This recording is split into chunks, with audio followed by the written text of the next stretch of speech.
This episode is brought to you by America's Rehab Campus. Get on the road to recovery with the best rehab in beautiful Arizona. Dial 1-833-272-7342. That's 1-833-ARC-REHAB. Ladies and gentlemen, you are now tuned in to the Archer.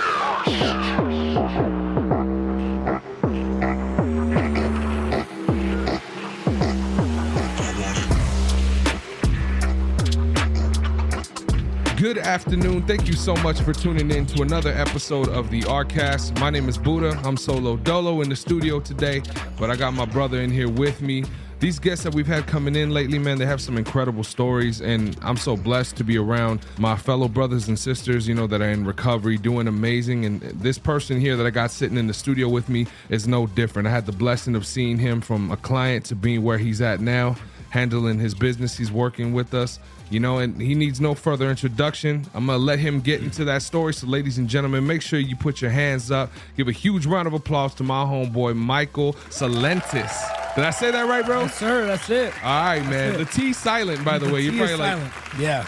I don't hear. Yeah, exactly. Michael, how you doing, dog? I'm good, man. I'm blessed. Yeah? Yeah, I'm blessed. I'm honored to be able to be here and not only to be working here, but be here with you. This is awesome. Bro, it's a blessing to have you, man. I appreciate you, Absolutely. Having the interest and wanting to come and share your story. It's a blessing, man. And you coming right after work. You just got off. Just got off 10 minutes ago, right? Yeah. Here. So, I mean, it's already like 3 o'clock, guys, for anybody who don't know. He could have gone home, but he chose to come here and spend his time with us today. So Thank you, bro. Yeah, for sure. So what's been going on with you, man? How long have you been here now?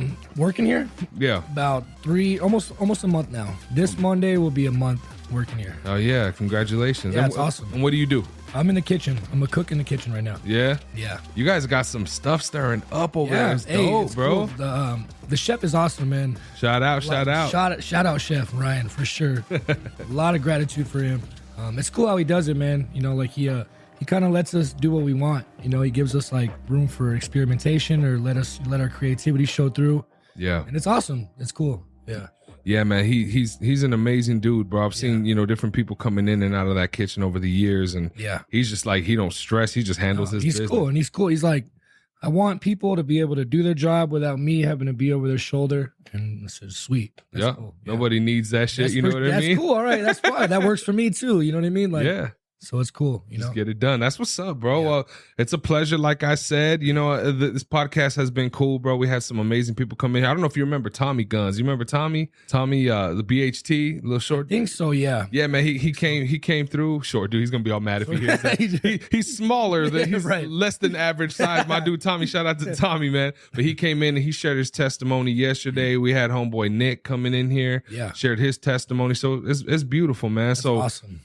Going with the format, dog, what we normally do is we dive deeper into, where your life started from to where you're at now. So if you wouldn't mind letting everybody know, where are you from? Are you from Tucson? I'm from here. I'm from Tucson, yeah. Yeah? What side of town did you grow up in? Actually, in this area. I grew up right here in Grand Craycroft. Oh, okay. Right around the corner. So I'm from this area.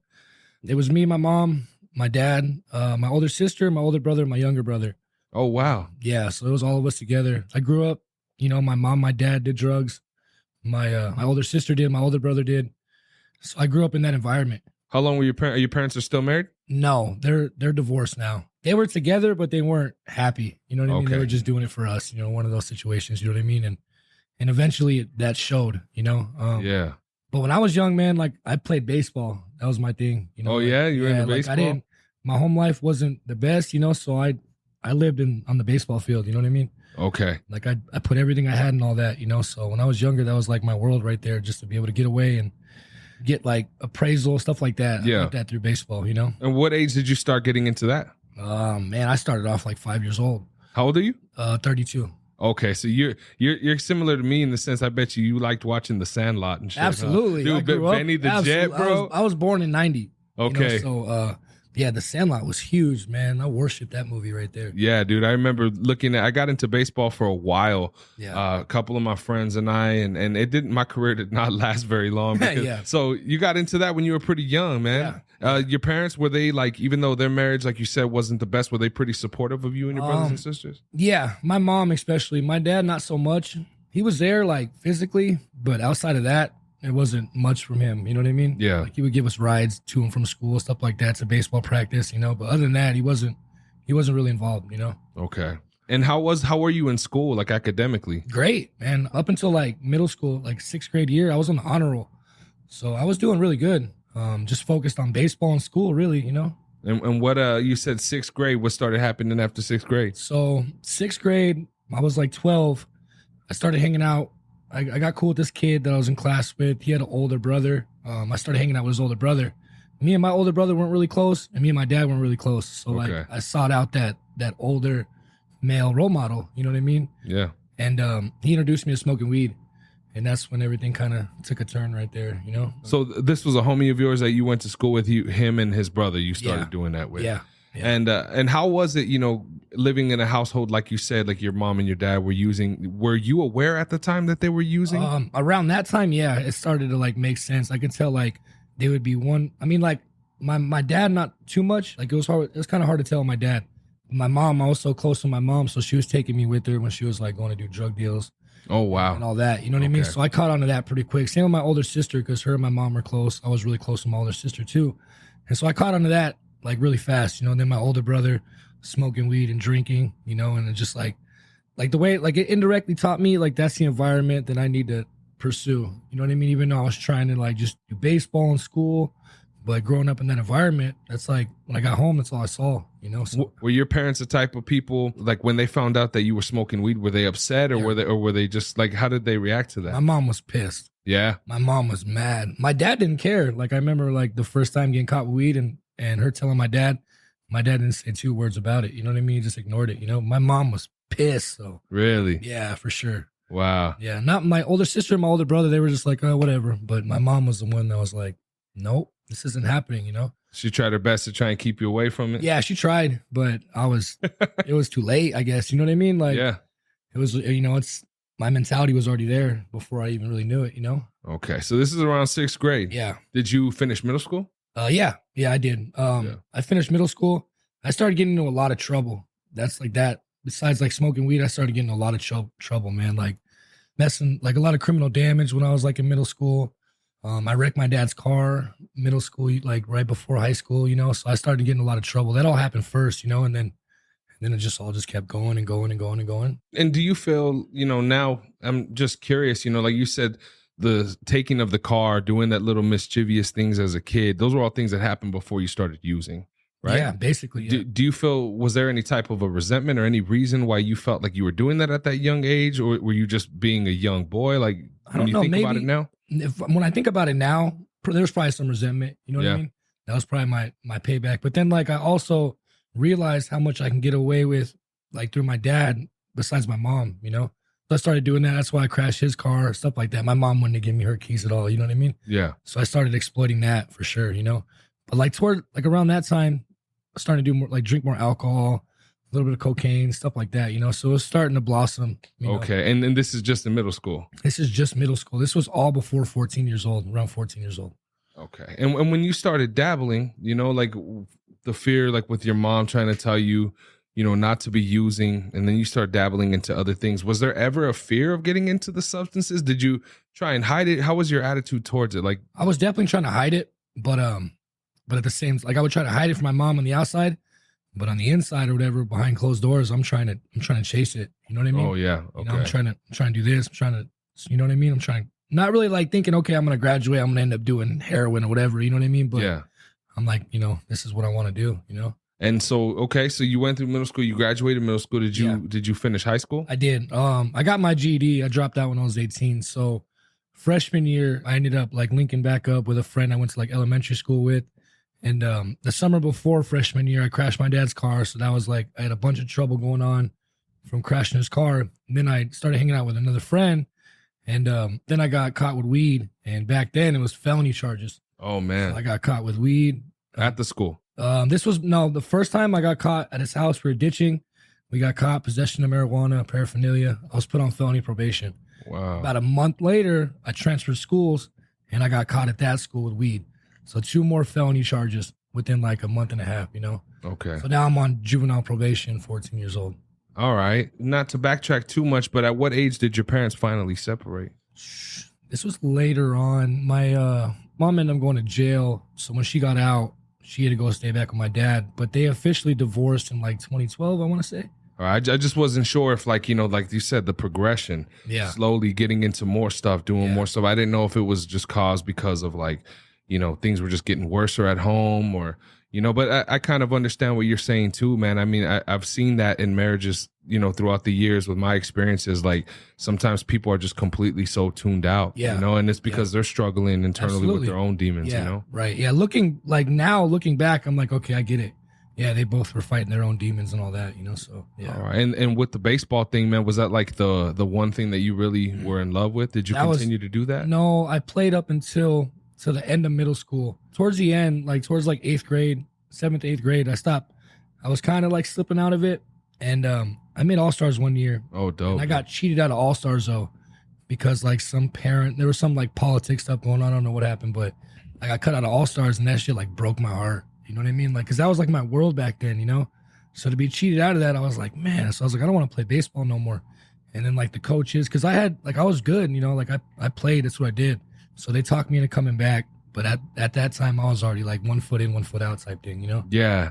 And it's so hard looking at it, like, especially in hindsight too, I mean, it's crazy that you're even saying that. My world has been newly introduced to the whole sports, like Pop Warner type of stuff. My son is with the 49ers out in Sahuarita. He's starting to do that, right? Yeah.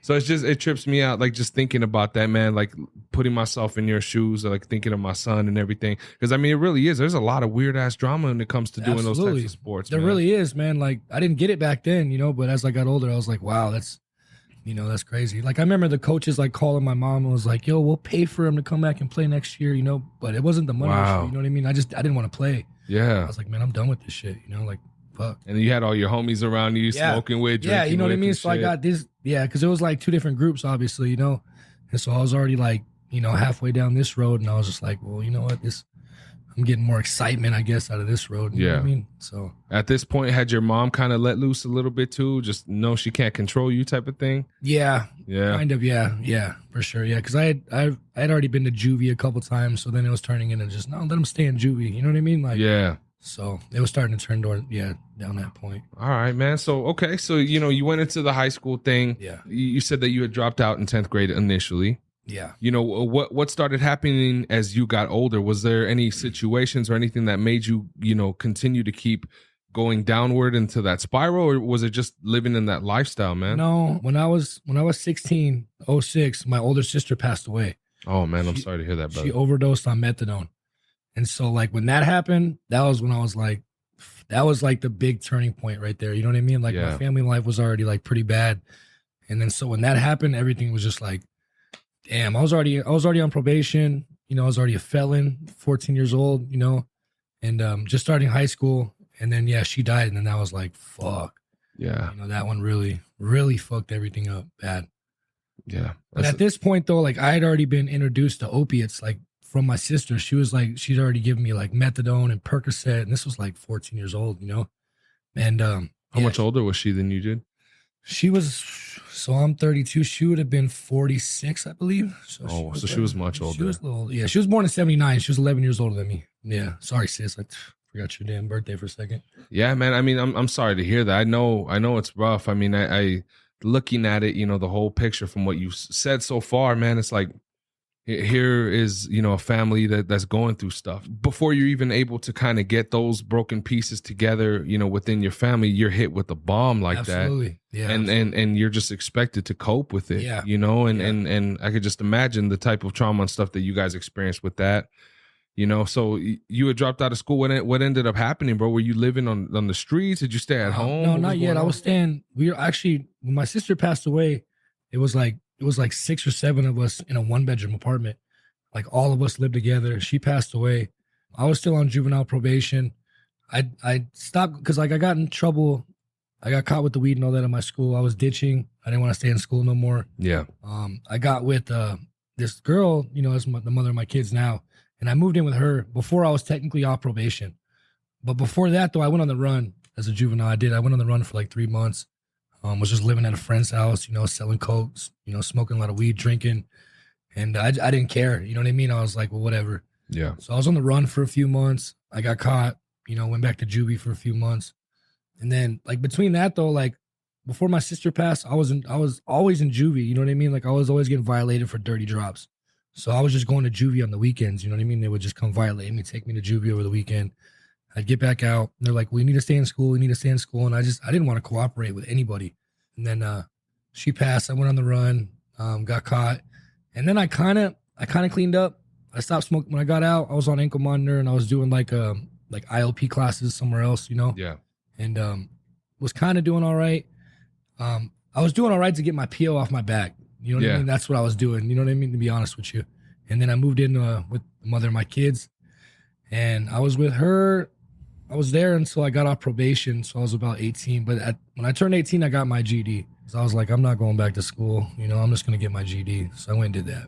All right, man. So yeah, you're trying the best that you can, living on your own, you know, still struggling. Yeah. Your mother and your father, were they still struggling? Are they sober now, your parents? My mom is. My mom's been clean for over 10 years now. Wow, that's awesome. Congratulations to her, man. Yeah, it's awesome, man. It's that shit's beautiful. My dad isn't. My dad's still in active addiction this day. Okay.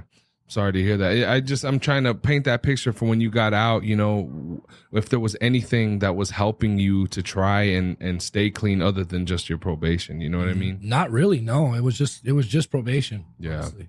So you had your baby living out with your baby's mother at the time, right? Yeah. And were you using hardcore stuff at this time? Like I know you said you had dabbled with the opiates and things like that. So after my sister died, I got into benzos real bad. Okay. That was when I started doing benzos. Those are so fucked up. I know, they're fucking, it was bad, you know, but that was like the place that I was in, you know what I mean? Yeah. So they kind of fit perfect, you know? When I successfully got off probation somehow, I don't know how, but I did. I buckled down for enough time. So I got off probation successfully. When I turned 18, I moved in with the mother of my kids. And the same pattern. I met like an older person, like an older cat. And I got real close with him, and then that was when he introduced me to heroin. And I started doing heroin at 18 years old. During that time in your life, man, I could only imagine you were completely numb. Yeah, absolutely. You know, you didn't feel any emotions. You hadn't even mourned the loss of your sister. Right, exactly. While at the same time trying to compile everything from, you know, growing up in that type of an environment. Yeah. You have that chip on your shoulder, you know. How long did you stay on that ride, bro, with the heroin thing? Oh, man. Over 10 years.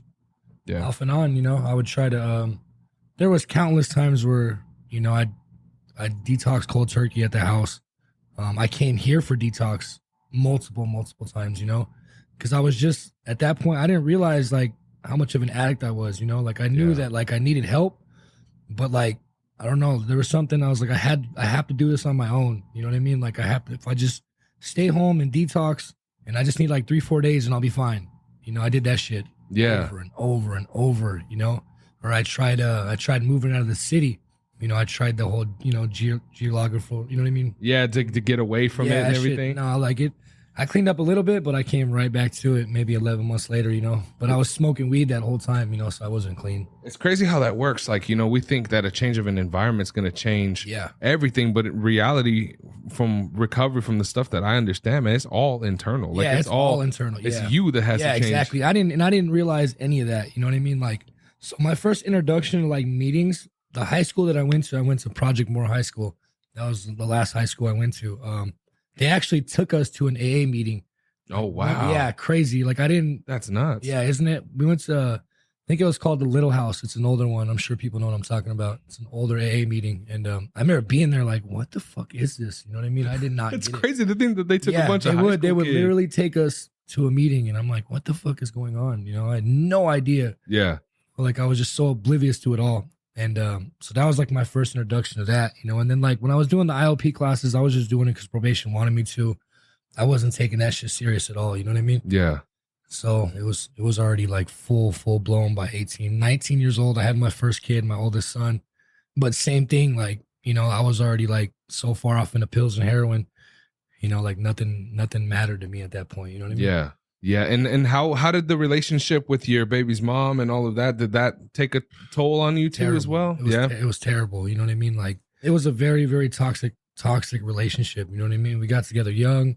I was already like well off in my addiction. You know, she had her problems or whatever, you know, and it just went back and forth. You know what I mean? Like, it just, you know, we fought constantly, you know, that for me to stay clean and yeah, but all back then, you know what I mean? I wasn't doing it for me, you know, like that doing it for other people or whatever, that shit didn't work. Didn't work for me, you know? Yep. That's a key for anybody listening, man. I mean, you can't do it for anybody else. No. Yeah, that shit didn't work. I tried for my kids, the mother of my kids, my mom, my sister that passed, whatever, you know what I mean? None of that shit worked. Man. All right. So that was how long did you stay in that household with we moved around a couple different places. But and then, you know, the pattern was like I would try to clean up, we would get back together, and it would only last like, you know, a month or whatever, you know what I mean? And like we would break back up. I'd go back to my mom's, or at one point we all moved in with my dad. That was like 2008. So yeah, 18, 19, we moved in with him. So it was just like there's no consistency. It was just, everything was just like chaotic. Yeah. Yep. Absolutely, man. So, okay. So you said that, you know, you're just going back and forth. You guys finally cut it quits. You guys, separated 6 years ago. 6 years ago. Yeah, almost 6 years ago. Yeah. Okay. And how long did that cycle like continue, bro? Of you going into like the detoxes over and over again? How long did you do that for? Man, that happened from when I was 8, maybe 19 to like 29. Wow. Know? Yeah, like that. It was like a 10-year cycle of that. You know what I mean? Just over and over and over, you know? Yeah. Like I said, there was one point where we moved like way out in the sticks. I was like, okay, maybe I'll go way out where there's no one or nothing. You know what I mean? And you know, like I stopped doing hard drugs, but I was still smoking weed, so I wasn't clean, you know? Back then I was looking at it like I was clean, you know, but now, you know, I wasn't clean. It's called California sober. Yeah, there you go. Yeah, it was definitely that, you know what I mean? And but I ended up back here, and so I was going through that, and then like it got really rough probably like 20 when I was like 28, 29.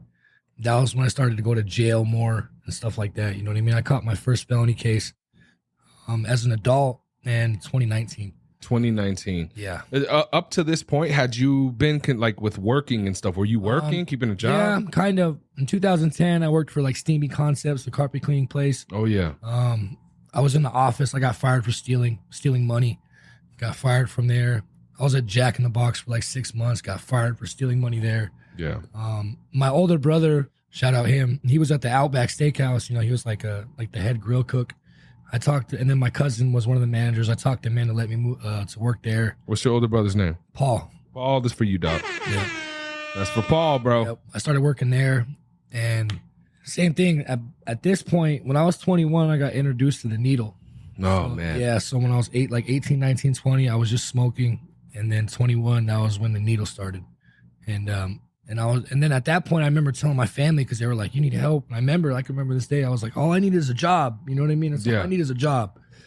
And I started working there, and like I was just barely hanging on. You know what I mean? Like I was coming in rough as hell. Me and the mother of my kids, like, you know, we're going back and forth. You know, and so I worked there for like 2 years, but barely. I don't know how I made it there that long. You know what I mean? Wow.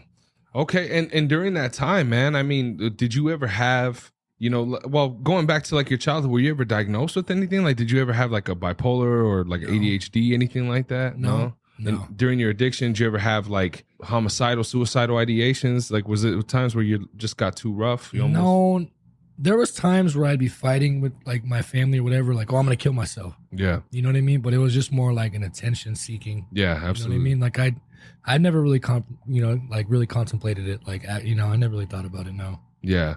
Now I'm just curious, man, because it's interesting to me, you know, as I've gotten older, bro, my faith has gotten stronger. And to me, I see how the enemy works. You know what I mean? You can go out to the sticks. Yeah, for sure. And you'll find a bag of something that somebody left out there. You know what I mean? Yeah, for sure. He's always trying to get you, bro. Yeah. I went out there and I started doing auto restoration. And so I like picked up a new trade. I was doing pretty good. Me and the mother of my kids, we had our own house. Like I was doing all right, or that's good. I was doing decent. You know what I mean? But still hadn't mourned my sister's death.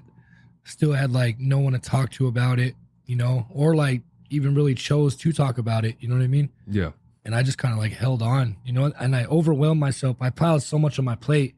I figured, okay, well, if I do this and that, and just use all my time, but I just overextended myself. And to this day, I don't know how I got back here. You know what I mean? It just, Yeah, man. I ran into somebody or something. I really don't even know how. And then Divine intervention or something like that. And then right back at it, Man, that's crazy. During that time, like, what was the longest that you had sobriety? Did you ever like have a good amount of stretch during that time?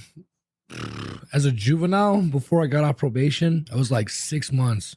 But well, honestly, not even really, because like I stopped smoking weed, but I started drinking because I knew I couldn't get caught in the drug test. Yeah.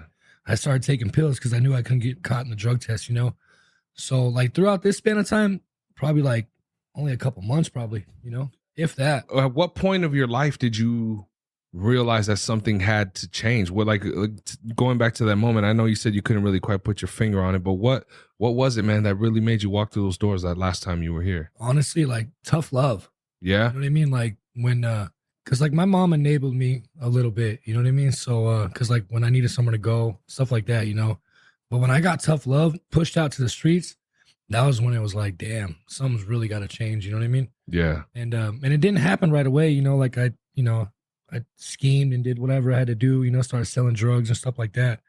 And then I started to get caught for shit that I was doing. And I caught my first felonies. And then I went to jail for like 4 or 5 months. I talked my mom into letting me come and stay there when I got out. I went on the run like right away, Wow. Boom, went on the run and was caught again on more charges, brought back in.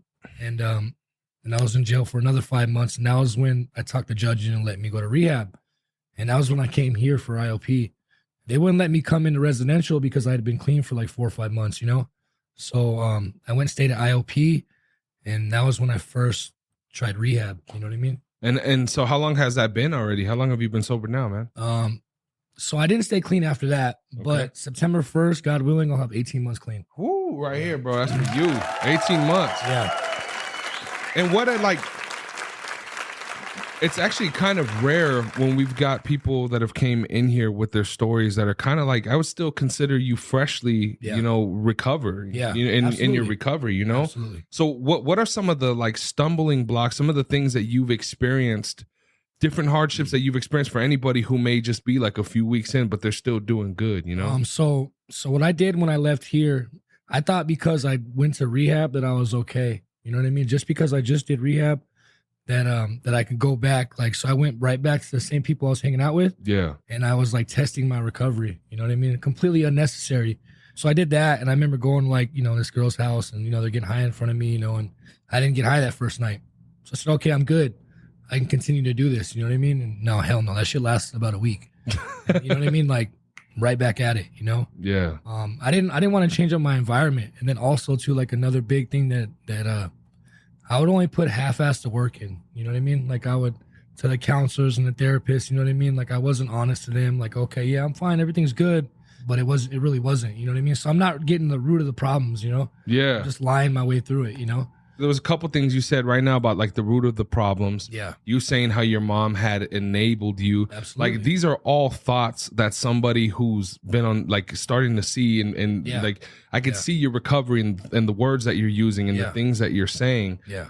To this day, 18 months, man, that's beautiful. Congratulations. How are you feeling now, man? Like, is it still something that you have to work at every day? Has it gotten a little bit easier for you? With my experience, it's this time around, like, I mean, first I've never made it past like 6 months clean. I was in jail for like 5 months. I made it about a month after that, Yeah. So I've never made it past like six months clean, off of everything.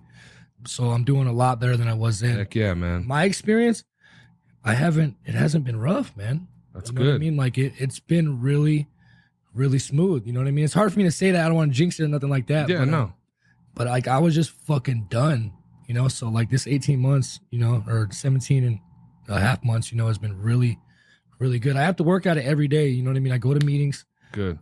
The big difference for me, like I said, went to jail, I did that, went to detox, all that. I came here, and then I went to another treatment center that introduced me to the 12 steps. And that's what's really, really changed my life, honestly.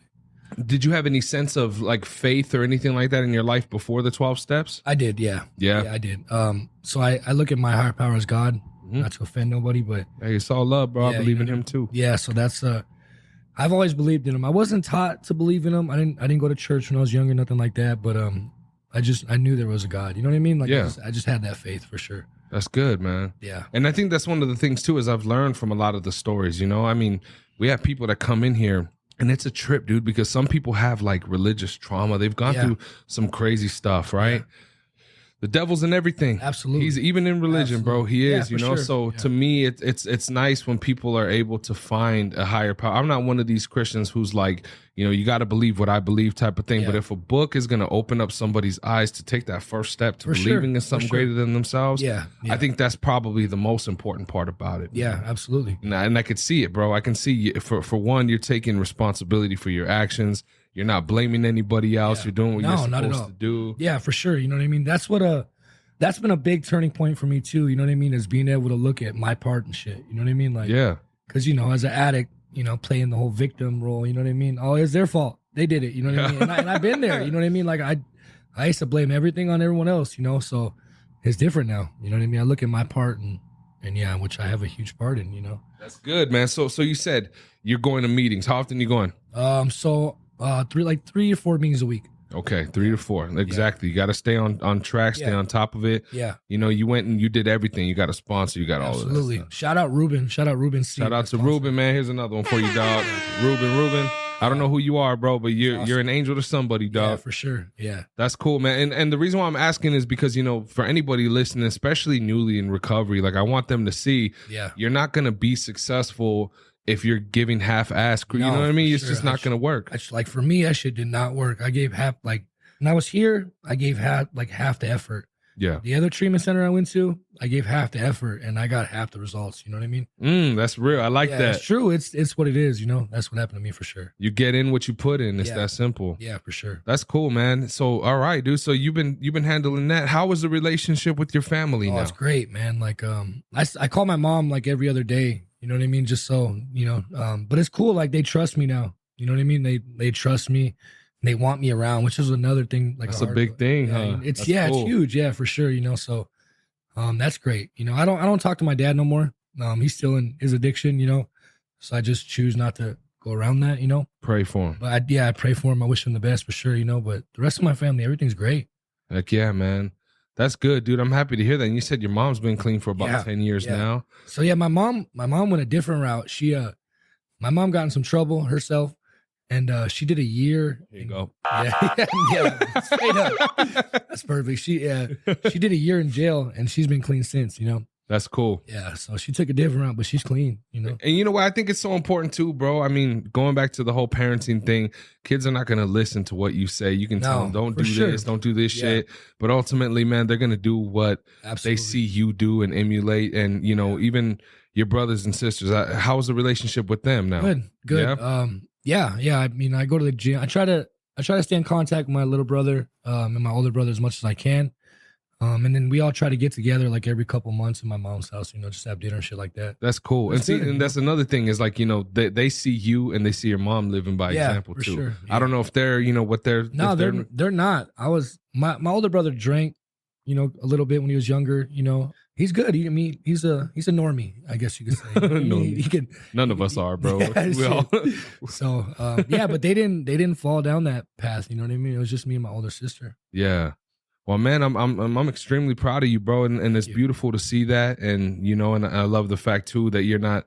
I think that's another thing that I worry when I hear people in recovery like be overly confident. You know what I mean? No, you can't, man. You cannot. No, I can't do that. I can't speak for other people. You know what I mean? But I can't for sure. No, hell no. I gotta because that ego, man. That ego is a motherfucker. You know. So every single day, no matter what, I gotta humble myself. You know, like that's it right there, man. Like every day. So like on the day you graduate, they do this shit called a rock ceremony, and so what they do is they pick a rock. And they pick a word that best describes you or how you carried yourself through your treatment stay. And when I graduated, mine was humility. Okay. You know, so you have to. You know, that's I have it, to, dude. You know? You hear people talking about how they had that ultimate surrender. Yeah, absolutely. Right. And me and my mom were just having a conversation about this, man. I mean, when you harness hate in your heart and any of those emotions, hate, jealousy, envy, anger, insecurities that we go through on a daily basis, those are the same reasons why we lie. Those are the same reasons why we manipulate and do what we need, because we're afraid to face the music, right? Yeah, for sure. But that ultimate surrender of taking responsibility, knowing and owning and being man enough to handle all of your mistakes, doing what you needed to do. Yeah. I mean, I can hear it in your voice, bro. It's a beautiful thing, man. It is, yeah.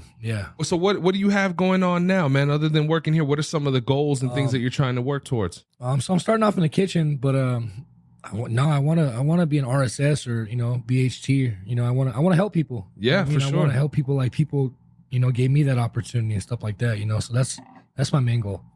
That's cool. And do you find it beneficial working in the environment? Absolutely. Yeah, that's absolutely, cool. Man. Like, so I've been out of treatment. I graduated treatment June 28th, 22. And it's been my goal, man. I've been wanting to work in a treatment center. I went back to cooking, because it was just like, all right, it's familiar. I know how to do it. So I went back to cooking. And I was procrastinating, you know what I mean? One of my good character defects, for a while. We all got them, you know what I mean? Like I went from one restaurant to another, but I kept telling my sponsor, I kept telling my support group, like, damn, I want to do this and that. And I was kind of procrastinating, and then I got the opportunity to come over here and I jumped on it, That's good. Yeah. God's working in your life, for bro. Sure. Yeah. I jumped on it quick. Yeah. I quit my other job, came here the next week. Good, man. I'm happy to hear that. So going back to this whole talk about recovery, feeling good, doing good, is there advice that you could give somebody that's going through it, man? Like somebody either afraid to take that first step to get clean, or like somebody who's maybe grown up in the exact same type of an environment, feels like, they've burnt bridges, like, they can't get it. What advice could you give somebody in that state of mind, man? First, change is definitely possible. And then also, like, you just got to be honest. You know what I mean? Like, I know as men, it's hard to, you hear the word surrender. Yeah. You think you're soft or whatever. You know what I mean? But so, I ain't going to do this. Yeah, I ain't going to surrender. I don't surrender. You know what I mean? Like, I get that. You know what I mean? I've had that mindset, but, like, the way that this shit's set up, the way that if you're an addict, like I'm an addict, you can't do it alone. You know what I mean? And you got to know there's a lot of people out there that are the same as you, if not worse. Maybe not as bad, whatever. You know what I mean? But there's a lot of us out here, that's for sure. Heck yeah, man. I really want to thank you. I know, you got to get going to your crib or whatever, man, but I appreciate you taking the time to come out and to share your story with us, bro. Thank you for having me. It's a pleasure to see you here, bro, to see the smile on your face. You got a glow about you, bro. Continue to keep helping people, doing what you need to do, man. Yeah. I appreciate it. Yep. Ladies and gentlemen, give it up to our homeboy, Michael, one more time, man. I appreciate all of the listeners, wherever you guys may be. Please do not forget to share this with a friend, a loved one, a family member, somebody who could listen to it. If you want to be on the show, the show notes to this episode, there's email addresses and things you can get in contact with me directly, and I will get you scheduled to come on here.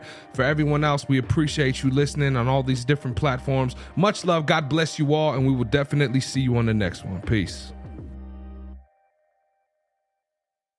What's going on, everybody? This is Buddha from the Arcast, and I just wanted to thank you for checking out this week's episode. It means a lot, and if you could share it with a friend or a loved one, somebody in need in recovery, or maybe somebody who just needs that little bit of extra positivity in their life, we'd greatly appreciate it. If you would like to join us here on the Arcast, either in the studio live or online, hit us up. The links are down in the show notes of this episode, and on there, you can find direct links to our main website here at Americas Rehab Campus and all of our social media platforms. Follow us. We keep the posts positive and motivational, focused on recovery, health, and wellness. As you know, in this modern day and age, we need as much love as possible, y'all. And as always, if you or somebody you know is in need of substance abuse treatment, please don't hesitate to give us a call. We're open 24 hours a day, and our direct phone number is 1-833-272-7342. Once again, that phone number is 1-833-272-7342. I hope you all have a beautiful rest of your day. Much love and God bless. Peace.